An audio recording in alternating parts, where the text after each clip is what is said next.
এইটো ভিডিঅ'ত আলোচনা কৰিম এডিআৰই এক্সামত অহা কেইটামান সায়েন্সৰ ইম্পৰ্টেণ্ট কুৱেশ্যন। গতিকে আপোনালোকে ভিডিঅ'টো ফাৰ্ষ্ট টু লাষ্ট অলপো স্কিপ নকৰাকৈ চাব, আৰু যদি ভিডিঅ'টো ভাল লাগে তেতিয়াহ'লে মোৰ চেনেলটো ছাবস্ক্ৰাইব কৰি থ'ব, তেনেকুৱা ভিডিঅ' পাই থাকে। তো বলক ভিডিঅ'টো আৰম্ভ কৰোঁ। 1 নম্বৰ কুৱেশ্যনটো হ'ল তলৰ কোনটো এচিডৰ ধৰ্ম? এনেকুৱা কুৱেশ্যন প্ৰায় পৰীক্ষাত আহে। অপশ্যন দিয়া আছে 4টা। ৰঙা লিটমাছ নীলা কৰে, নীলা লিটমাছ ৰঙা কৰে, দ্ৰৱৰ ৰং একে থাকে, ওপৰৰ আটাইবোৰ। মনত ৰাখিব, এচিডৰ ধৰ্ম হৈছে নীলা লিটমাছ ৰঙা কৰে। লিটমাছ হৈছে এটা কাগজ, অৰ্থাৎ নীলা লিটমাছটো সি ৰঙা কৰিব পাৰে। Option B right answer. তাৰ পিছৰ প্ৰশ্ন, তলৰ কোনটো ক্ষাৰকৰ ধৰ্ম? এচিডৰ গৈছে, এতিয়া ক্ষাৰকৰ ধৰ্ম। ক্ষাৰকৰ ধৰ্মটো হ'ল ক্ষাৰকে ৰঙা লিটমাছ নীলা কৰে। এচিডে কি কৰে? নীলা লিটমাছ ৰঙা কৰে, আৰু ক্ষাৰকে ৰঙা লিটমাছ নীলা কৰে।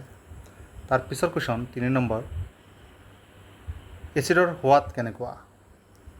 এচিডৰ সোৱাদ, এচিড আমি ঘৰতেই ব্যৱহাৰ কৰোঁ, যেনেকৈ কিছুমান যেনে নেমু, তাৰপিছত টেঙা জাতীয় বস্তু আৰু। গতিকে এচিডৰ সোৱাদ কেনেকুৱা হ'ব? অপশ্যন বি টেঙা হ'ব।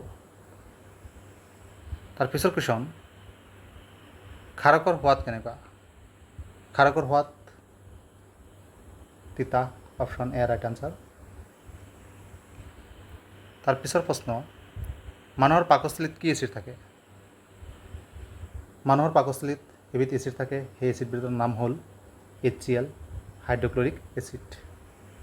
তাৰ পিছৰ প্ৰশ্ন, তলৰ কোনটো প্ৰাকৃতিক সূচক? অৰ্থাৎ সূচক দি আমি এচিড আৰু ক্ষাৰক পৰীক্ষা কৰোঁ, কিন্তু এবিধ সূচক আছে প্ৰাকৃতিক, অৰ্থাৎ প্ৰকৃতিৰ পৰা পোৱা যায়, তেনে সূচকবিধৰ নাম হৈছে লিটমাছ। Option B.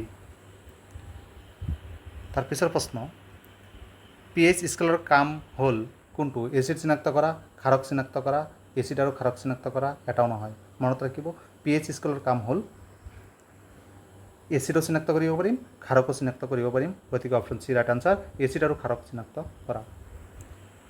তাৰ পিছৰ প্ৰশ্ন, pH স্কেলৰ মান কিমান? এতিয়া pH স্কেলটো গম পাইছেই, এচিড আৰু ক্ষাৰক পৰীক্ষা কৰা হয়। এতিয়া pH স্কেলৰ মান কিমান থাকে? এই স্কেলবিধত 0 পৰা 14 থাকে। Option C right answer. তাৰ পিছৰ প্ৰশ্ন, মানুহৰ মুখৰ ভিতৰত pHৰ মান কিমান? মানুহৰ মুখৰ ভিতৰত pHৰ মান হ'ল 6.3। Option A. তাৰ পিছৰ প্ৰশ্ন, বৰুণৰ pH কিমান হ'লে এচিড বৰুণ হোৱা বুলি কোৱা হয়?